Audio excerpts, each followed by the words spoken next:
ये वीडियो कोई और नहीं देखेगा। ये वीडियो केवल दो जन के लिए है, विनय दुबे और वो किशनगंज का भोसड़ी वाला हसनवा। कहाँ बे हसनवा, कहाँ हाल चाल है? मैंने सुना कोई तुझे अपनी लड़की नहीं देता है। मतलब समाज में तेरी वो औकात है कि कोई तुझे अपनी लड़की देना नहीं पसंद करता और तू चला है भोसड़ी के किसी के चरित्र पर सवाल उठाने। क्या बोला था तूने किशनगंज के युवाओं को कि विनय दुबे यहां से 8 लाख रुपया लेके भागा है।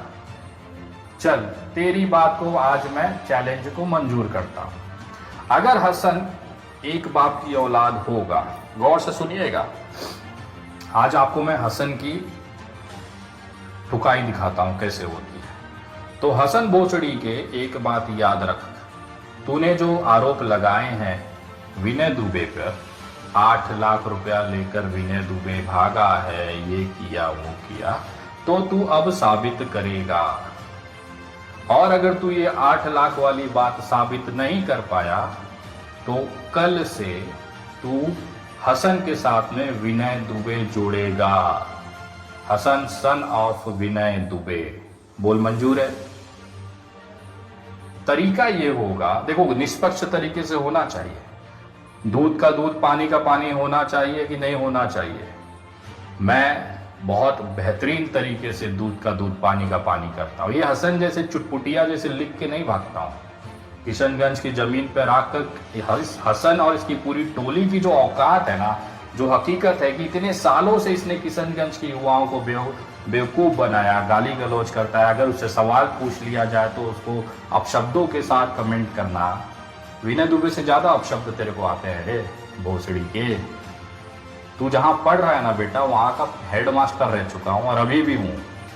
तुम जैसे टटपुटियों का ना करियर की माँ बहन कर दिया हूं मैंने आज तक। बड़े बड़े देखे रे, तेरे से बड़े तुर्रम खां आए मेरे सामने। उपदेश राणा से बड़ा तू भौकाली है, रागिनी तिवारी से बड़ा दंगाई है तू, पूरी आरएसएस बीजेपी की आईटी सेल से बहुत बड़ा तू तोप है। आज तक ना यहाँ का बाल नहीं उखाड़ पाए वो, और तू आया है झाट इसी शकल का। तू विनय दुबे को चैलेंज करेगा तो तेरा चैलेंज विनय दुबे को मंजूर है। इतनों की फाड़ी, अब तेरी बारी है। देखिए दूध का दूध पानी का पानी कैसे होगा। विनय दुबे गौर से ये वीडियो देखिएगा और तमाम किशनगंज के युवाओं से निवेदन है कि कृपया इसमें सम्मिलित होकर आप भी हकीकत देखिए मेरा तरीका क्या है। मैं किशनगंज जाता हूं, मिन्हास के घर जाता हूं, मिन्हास की पत्नी या उसके साले साहब को लेकर या उसके छोटे भाई को लेकर मिन्हास के नजदीकी बैंक जाएंगे। मैं हसनवा को भी रिक्वेस्ट करूंगा, निवेदन करूंगा कि इस दौरान वो भी मेरे साथ साथ रहे। और तमाम जो युवा हैं, जो यूट्यूबर्स हैं, वो वीडियो कैमरा चालू रखें। बैंक जाकर मैं वहां से डोनेशन, जब से आर्थिक मदद मैंने मिन्हास की मांगी है और जब तक मैं मिन्हास के घर पे पहुंचा हूं, तब तक का पूरा स्टेटमेंट निकाल लीजिए, मैनेजर का सील और ठप्पा लगवा लीजिए। वहां से वो स्टेटमेंट मिन्हास का भाई या उनकी पत्नी अपने हाथ में लेकर वापस घर आइए। जिस तरह से तमाम हजारों लोग वहां पर जमा थे, वो तमाम हजारों लोग फिर से वहां पे आए और सभी लोग अपने मोबाइल में ये दृश्य कैप्चर करिए। एक छोटा सा कुर्सी और मेज रखा जाएगा जिसमें मिन्हास के भाई को मैं रिक्वेस्ट करूंगा कि एक एक पन्ने का एंट्री टोटल कर नीचे पेज पर लिख लिया जाए। आप तमाम लोगों को भी वो आंकड़ा बताया जाए, आप अपने मोबाइल में वो आंकड़ा कैलकुलेट करिए और अंत में उस पूरे पेज में जो आंकड़ा आएगा उसको लिख लीजिए। ऐसा हर एक पेज के स्टेटमेंट के साथ करिए और उसके बाद उन सारे स्टेटमेंटों की पेज दर पेज टोटल मारा जाएगा। जैसे पहले पेज पे इतना रुपया, दूसरे पेज पे इतना रुपया, तीसरे पेज पे इतना रुपया, चौथे पेज पे इतना रुपया, ऐसे जितने भी स्टेटमेंट के पेज होंगे उन तमाम पेजों का रुपया आपको माइक के माध्यम से बताया जाएगा। आप उसे नोट करेंगे, हजारों लोग नोट करेंगे। अब जो भी होगा खुले में होगा। वो तमाम जितने लोग वहां होंगे रिकॉर्डिंग चालू रखिए, मोबाइल में कैलकुलेट करिए यहाँ से बताया जाएगा कि पहले पेज का आंकड़ा फलाना रुपया आया। जब सब हाँ कहेंगे तब उसे फाइनल मान के नोट किया जाएगा। ये पेज दर पेज दर पेज वो सारा कैलकुलेशन करके टोटल निकाला जाएगा। अगर वो टोटल 8 लाख के करीब भी पहुंच गया तो हसन वहां पर थूकेगा, विनय दुबे उस थूक को चाटेगा, पूरे कपड़े निकालेगा विनय दुबे और नंगा होकर सभी से माफी मांगेगा। और अगर ये आंकड़ा 8 लाख के आधा से आधा भी नहीं पहुंच पाया, मैं 2 लाख रुपया बोल रहा हूं, अगर ये आंकड़ा 2 लाख 1 लाख रुपया भी अगर पार नहीं कर पाया तो मैं थूकूंगा, हसन उसे चाटेगा, हसन पूरा कपड़ा निकालेगा, निर्वस्त्र होगा और पूरे किशनगंज से माफी मांगेगा कि उसने इस तरह से अफवाह फैलाकर एक उस इंसान को बदनाम करने की कोशिश की जो दिल से किसी को मदद करने मुंबई से किशनगंज आया था। मेरा ये चैलेंज है किशनगंज के उन युवाओं को, उस हसन को, मैं इस तरह से अपना पूरा स्टेटमेंट रखना चाहता हूं। क्या आप लोग रखवाएंगे? तारीख आप तय करें, दिन आप तय करिए। सारी चीजें मिन्हास की पत्नी उसके छोटे भाई के सामने उसी मेज पर रहकर, और जो आंकड़ा है वो मैं नहीं बताऊंगा, मिन्हास का भाई अपने मुंह से बताएगा कि पहले पेज पे इतना आया, दूसरे पेज पे इतना आया, तीसरे पेज पे इतना, और ये टोटल इतना रुपया बन रहा है। मेरा दावा अगर सही होगा तो हसनवा वहां पर मेरा थूक चाटेगा, निर्वस्त्र होकर पूरे किशनगंज के युवाओं से माफी मांगेगा। और अगर हसन का 8 लाख का दावा या उसके आसपास का, मैं तो हसन का 8 लाख का दावा का आधा मान के चल रहा हूं, अगर 2 लाख रुपए भी स्टेटमेंट में क्रॉस कर गया होगा, 8 लाख तो बहुत दूर की बात है, मैं 2 लाख की बात कर रहा हूं, 2 लाख रुपया भी अगर मेरे स्टेटमेंट में क्रॉस कर गया होगा तो विनय दुबे हसन का थूका हुआ चाटेगा, निर्वस्त्र होगा और पूरे किशनगंज से माफी मांगेगा। ये चैलेंज है मेरी तरफ से, ये सबूत है मेरे ईमानदारी का। मुझे अग्नि परीक्षा देनी है। अब मैं दिखाना चाहता हूं कि किशनगंज के युवाओं को इन हसन और इसकी टोली ने कितना बेवकूफ़ बनाया। अगर कोई वहां का युवा आगे बढ़ता था तो ये लोग उसे इतना जलील करते थे कि उसकी हिम्मत तोड़ देते थे कि किशनगंज में इसके अलावा कोई बोल नहीं पाएगा। सीमांचल के बहुत बड़े के दादा और बड़े के पत्रकार हैं। मैं निवेदन करूंगा कि हर उस किशनगंज के युवा को कि विनय दुबे का जो ये निवेदन है, जो संदेश है, जो चेतावनी है, जो चैलेंज है, एक्सेप्टेशन है, उसे किशनगंज के लोगों तक पहुंचाए। मैं अब ये स्टेटमेंट रखना चाहता हूं मिन्हास की पत्नी के हाथ में, मिन्हास के भाई के हाथ में, और तमाम किशनगंज के युवाओं को साथ में मंच पे रहते हुए एक एक पेज, एक एक आंकड़े का मैं डिस्ट्रीब्यूशन में जानकारी लोगों को देना चाहता हूं और बताना चाहता हूं कि इस पूरे मामले में जो भ्रम फैलाया है उसमें कौन सही है, कौन गलत है। शायद यही एक ऐसा तरीका है जिसके बाद आप लोगों के मन में जो मेरे ऊपर जो सवाल उठे हैं वो ख़त्म हो सकते हैं। क्योंकि मेरे भाई, मैं बहुत ईमानदारी से, मेहनत से यहाँ तक पहुँचा हूँ।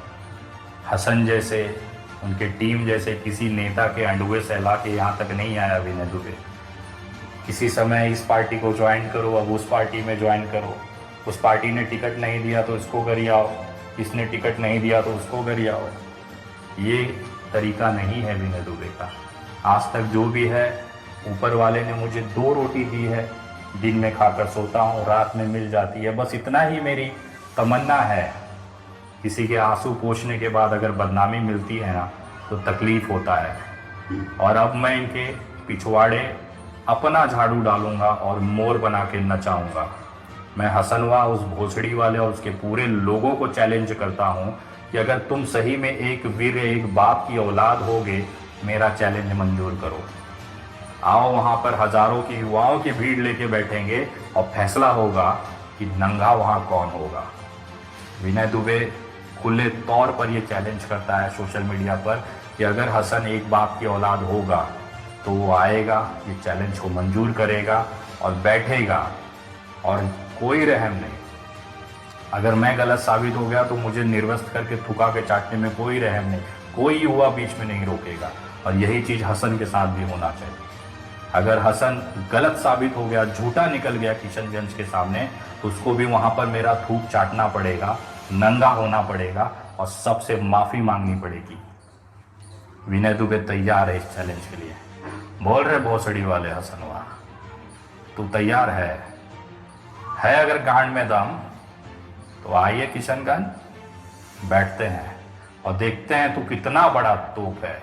कब तक लोगों को चूतिया बनाएगा, बेवकूफ बना के अपना पेट पालेगा रे। दम है तो खुले में सामने सामने बात करेंगे, मिन्हाज की पत्नी, मिन्हाज के भाई और तमाम किशनगंज के युवा के साथ। विनय दुबे अंदर से बाहर तक अपने आप को पारदर्शी रखता है, हर एक चीज खुलेआम करता है। मैंने अपना यूपीआई दिया क्योंकि मेरे पास उस समय इनका कोई बैंक डिटेल्स नहीं था। उस समय तो छोड़ दे मेरे भाई, जिस समय मैं मिन्हाज के घर पे बैठा था, मिन्हाज की पत्नी का एसबीआई का अकाउंट तक वो नहीं दे पाए। मुझे मजबूरन उनके मिन्हाज के छोटे भाई के अकाउंट में यूपीआई ट्रांसफर करना पड़ा। तो तू क्या मुझे, चल जो भी तेरे सवालात है ना वहाँ फाइनल होंगे, लेकिन पहले स्टेटमेंट के आंकड़े गिने जाएंगे। पहले वो सारा चीज़ तय किया जाएगा कि हसन का 8 लाख या विनय का स्टेटमेंट। मुझे बता अब तू 8 लाख का हिसाब अब तू देगा किशनगंज को, और विनय दुबे हिसाब देगा कि मैंने जो अपनी वीडियो में कहा था, अगर उससे फर्क पड़ गया, विनय दुबे वहाँ पर निर्वस्त्र होकर देश के किशनगंज के लोगों से माफ़ी मांगेगा। है औकात तो चैलेंज मंजूर कर। विनय दुबे फिर आएगा किशनगंज, तेरी औकात किशनगंज को दिखाने कि भोसड़ी के कितना बड़ा दल्ला, कितना बड़ा तू नीच इंसान है। किशनगंज के युवाओं को बेवकूफ़ बना बनाकर आज तक तूने अपनी केवल रोजी रोटी चलाई है। इसके अलावा तेरे पास करने के लिए, समाज को देने के लिए, एक देश बनाने के लिए कोई भी सोच, यहाँ तक कि कोई कदर तक नहीं है। जो अपने ही देश के नागरिक को किशनगंज में बाहरी बता दे, तेरे से बड़ा देश का गद्दार इस देश में नहीं मिलेगा। किशनगंज क्या बांग्लादेश में है, पाकिस्तान में है, चाइना में है, अमेरिका में है। एक भारतीय को तूने बाहरी बोला है। तेरे तो मैं पिछवाड़े झाड़ू बनाकर मोर नहीं बचाया ना, उसके बाद तू कभी आना सोशल मीडिया पर, कहीं जाना सामाजिक कार्य में, लोग देख के तुझे हंसे नहीं ना, वो तेरा हश्र विनय दुबे करेगा। मैं आ रहा हूँ छाती ठोक कर, डंके की चोट पर। अगर तू एक वीर से पैदा हुआ एक बाप की औलाद होगा ना, तो तू ये चैलेंज मंजूर करेगा और दिखा देश को, किशनगंज को, कि विनय दुबे 8 लाख रुपया लेकर फरार हो गया। मैं भी देखना चाहता हूँ, क्योंकि मैं एक बाप की औलाद हूँ। तेरे जैसा डरपोक, नल्ला, गिरा हुआ इंसान नहीं हूँ। मेहनत करता हूँ, अपने मेहनत की रोटी से घर चलाता हूँ। तेरे जैसा पेटीएम, गूगल पे लोगों से चंदा लेकर अपना घर नहीं चलाता। नेताओं के अंडुए सहलाकर पीता नहीं हूँ। अपनी मेहनत की खाता हूँ। इसके लिए डंकी की चोट पर चैलेंज देता हूँ और देखता हूँ कि तू सही में एक बाप की औलाद है कि पूरे किशनगंज ने शहनाई बजाई थी तब तेरी पैदाइश हुई। देखते हैं। जय हिंद, जय महाराष्ट्र।